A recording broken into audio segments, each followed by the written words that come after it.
Hello મિત્રો, વરસાદની સિઝનમાં મજા પડી જાય એવા ક્રિસ્પી ટેસ્ટી બાજરીના વડા. આ વડા બહુ જ ટેસ્ટી હોય છે, હેલ્ધી હોય છે અને એકદમ ક્રિસ્પી હોય છે. ચા જોડે ખાવાની બહુ જ મજા પડી જાય છે.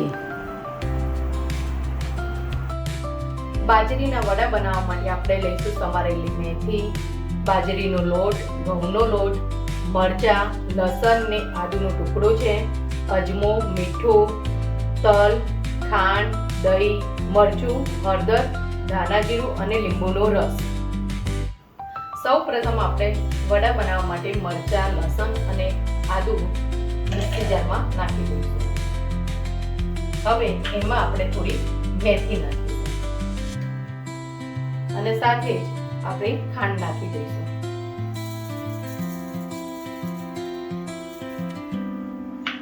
હવે આને આપણે ક્રશ કરી દઈશું. હવે આપણે વડાનો લોટ બાંધીશું અહીંયા. એના માટે આપણે પહેલા બાજરીનો લોટ, સાથે આપણે ઘઉંનો લોટ, મેથી સમારેલી,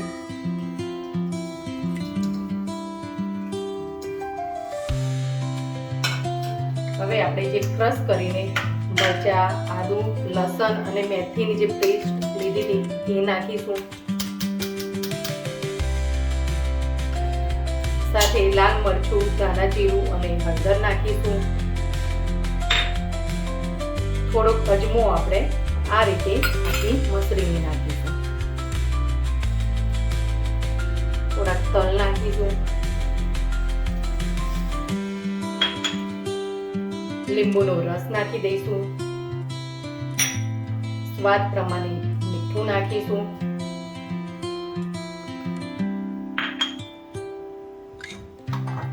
આપણે 2 ચમચી જેટલું મોઈન નાખીશું તેનું.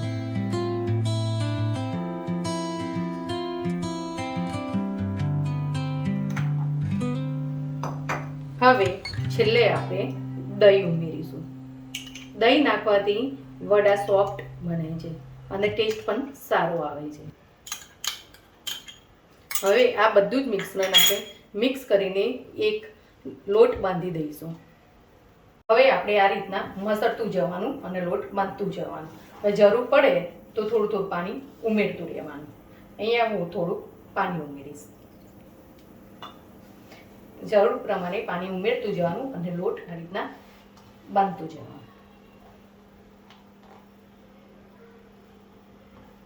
હવે આપણે વડાનો લોટ બાંધીને અહીંયા રેડી થઈ ગયો છે. આ રીતનો સોફ્ટ લોટ બાંધવાનો છે. હવે આપણે એમાંથી નાના નાના વડા કરી દઈશું. આ રીતે નાના નાના વડા ટીપીને રેડી કરી દેવાના. 2 હાથની મદદથી આ રીતનું દબાવીને વડા કરી દેવાના. આ રીતનું શેપ આપી દેવાનો. તો બીજું કરીને બતાવું. આ 2 હથેળીની વચ્ચે આ રીતનું દબાવીને વડા કરવાના અને આ રીતનું શેપ આપી દેવાનો. એ રીતે આપણે બધા જ વડા રેડી કરી દઈશું.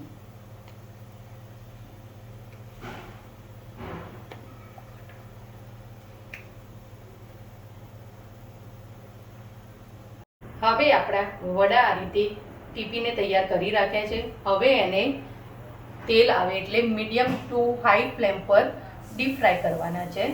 હવે તેલ આવી ગયું છે. હવે આપણે એને તળી લઈશું. જ્યારે વડું નાખો ત્યારે થોડી હાઈ ફ્લેમ રાખવાની અને પછી એને મીડિયમ કરી દેવાનું.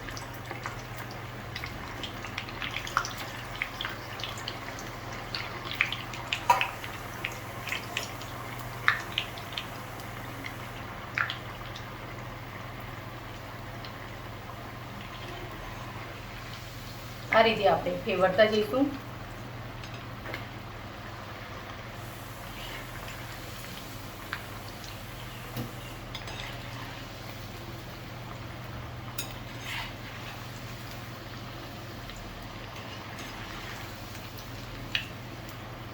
તેલ બરોબર ગરમ થાય પછી જ વડાને તળવાના છે.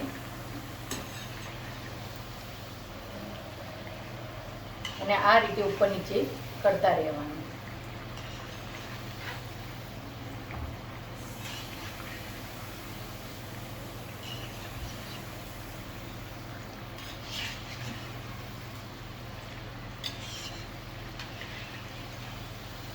હવે આપણા વડા તરીને તૈયાર થઈ ગયા છે.